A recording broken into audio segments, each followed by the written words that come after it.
लेकिन माँ, एक दिन की तो बात है, मुझे मेरी फ्रेंड की बहन की शादी में जाने दो। उसने कई बार कहा है मेरी सारी सहेलियां आ रही हैं। अरे मना कर दिया ना, बात समझ में नहीं आती। तू हमारे घर में सबसे बड़ी है तो जरा अपने भाइयों के बारे में सोच। चारू ये सब बातें सोच ही रही होती है कि तभी उसकी सास की आवाज आती है। चारू बेटा, तैयार हुई या नहीं? जल्दी चलो, हमें देर हो जाएगी। तुरंत चारू अपने आंसू पोंछती है और आवाज देती है, जी मम्मी जी, हो गई तैयार, बस अभी आती हूँ। इसके बाद चारू जल्दी जल्दी तैयार होती है और अपने मन में सोचती है, मेरी माँ मुझे कभी खुद कहीं नहीं जाने देती थी और मेरे भाइयों को हमेशा हर जगह भेज देती थी।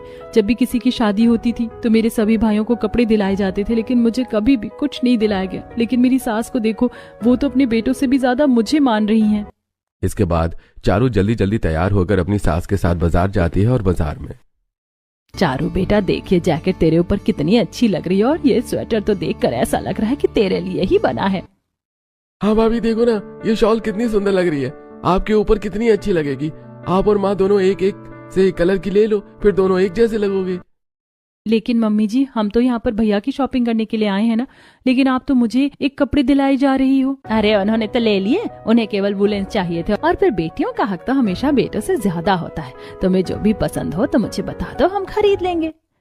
मैं तो शादी के लिए कितना डर रही थी, लेकिन सच में मेरी सास तो बिल्कुल मेरी माँ जैसी है। मुझ जैसी गरीब लड़की को कभी अपनी माँ का प्यार नहीं मिला, लेकिन इस गरीब बहू को ससुराल में माँ का प्यार मिल रहा है। मैं सच में बहुत ही किस्मत वाली हूँ।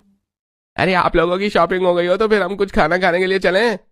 हाँ बिल्कुल चलते हैं। चारू बेटा बताओ, आज तुम क्या खाना पसंद करोगी? लेकिन मम्मी जी, खाना तो आप लोग अपनी पसंद का खाएंगे ना? अरे नहीं भाभी, आप बताओ आपको खाने में क्या पसंद है, हम सब आज आपकी पसंद का खाना खाएंगे। सब लोग खाने पीने की बात कर ही रहे होते हैं, तभी दीपक और नंदलाल जी वहां आ जाते हैं। अरे हमारी बिटिया रानी को खरीदारी कराई कि नहीं? हाँ हाँ, इसे जो जो पसंद था हमने सब कुछ ले लिया। आप बहुत जोर से भूख लगी, चलो कुछ खाने चलते हैं। ठीक है चलिए, आज हम कुछ साउथ इंडियन खाएंगे। वैसे भी चारू को साउथ इंडियन खाना बहुत पसंद है। अरे वाह चारू, साउथ इंडियन तो मुझे भी बहुत पसंद है। चलो आज हम साउथ इंडियन ही खाएंगे।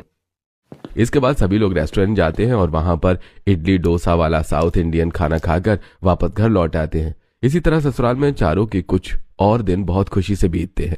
और फिर एक दिन, यशोदा जी, बड़े भैया के बेटे का रिश्ता पक्का हो गया है, हमें उनकी सगाई में जाना है।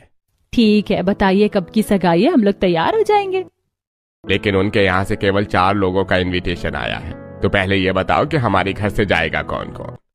देखिए, मेरा और आपका जाना तो जरूरी है, और हर्षुल और विवेक को हम ले जाते ही थे, तो इस बार हम दीपक और चारू को लेकर जाएंगे। आखिर चारू हमारे घर की बहू है और हमारी बेटी जैसी है।